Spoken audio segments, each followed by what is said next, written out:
Alright, so this shirt is a mind fuck. People say, oh, that looks like cotton candy. Oh no, that looks like shrimp. Or, oh, that looks like eggs and ham. I'm like, no, it's the Arizona desert. It's just flipped upside down. As you look on the back as well, like it's all upside down. It's a total mind fuck. I love it. I love to be that guy. Always have. I remember the first time I did comedy was like 6th or 7th grade, and I had my youth group sitting in front of me. We were camping at San Clemente up at the beach. I'll never forget them being up there, sitting Indian style, listening to my terrible jokes. And I came up with one of the worst jokes ever.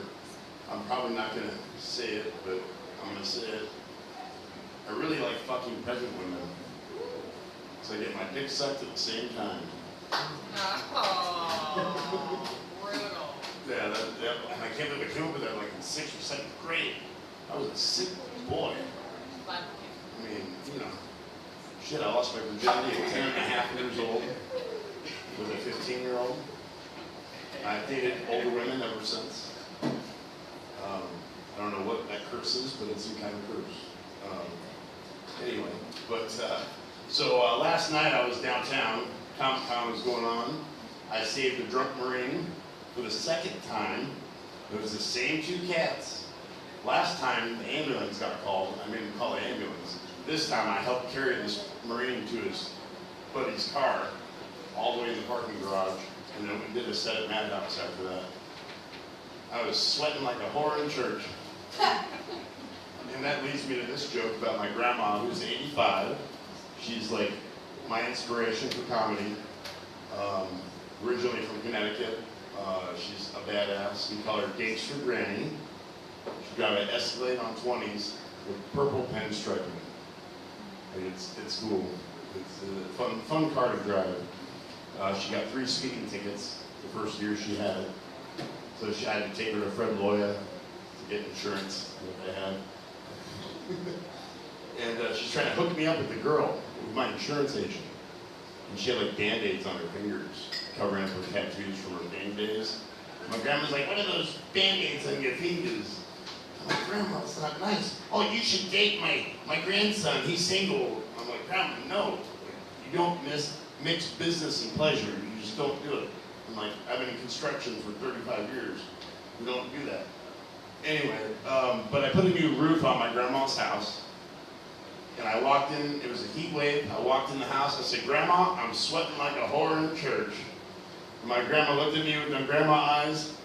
Son, your mother doesn't go to church. Yeah, and she really said that. I'm like, Grandma, that's not nice.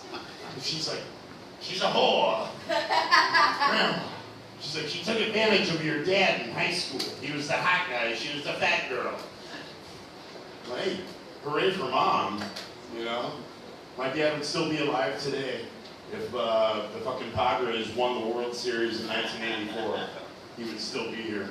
He bet everything he owned on the Padres to win the 84 World Series, and they fucking lost. And now he's a third Jesus, laughing his ass off. So yeah, he fell on a boat and drowned in Lake Murray. Lake Murray's only 6 feet deep. So yeah, kind of crazy. But you know, I've always felt his spirit. I look just like my birth dad. We have the same hands. His nickname was Wrench. That's what my uncle told me, and I've been a gearhead since I was 8 or 9 years old. And my dad that raised me was a banker. So it's definitely in my blood, working on cars. And I saved my buddy today, his truck broke down. And it's like a 2022. And they don't give you much room to get your hands in there. And I just broke my finger about 2 weeks ago. So it was a tough afternoon. And I'm like, dude, I gotta go. I got comedy tonight. Be back in the morning. 1 bolt left. So anyway, I'll close with this. So I was raised with a lot of cats. My mother that raised me had 5 cats. We got 3 right now. But my mom would always say, thank God my kids are not allergic to cats. I'd have to get rid of my kids. All right, thanks guys. Give it up for us.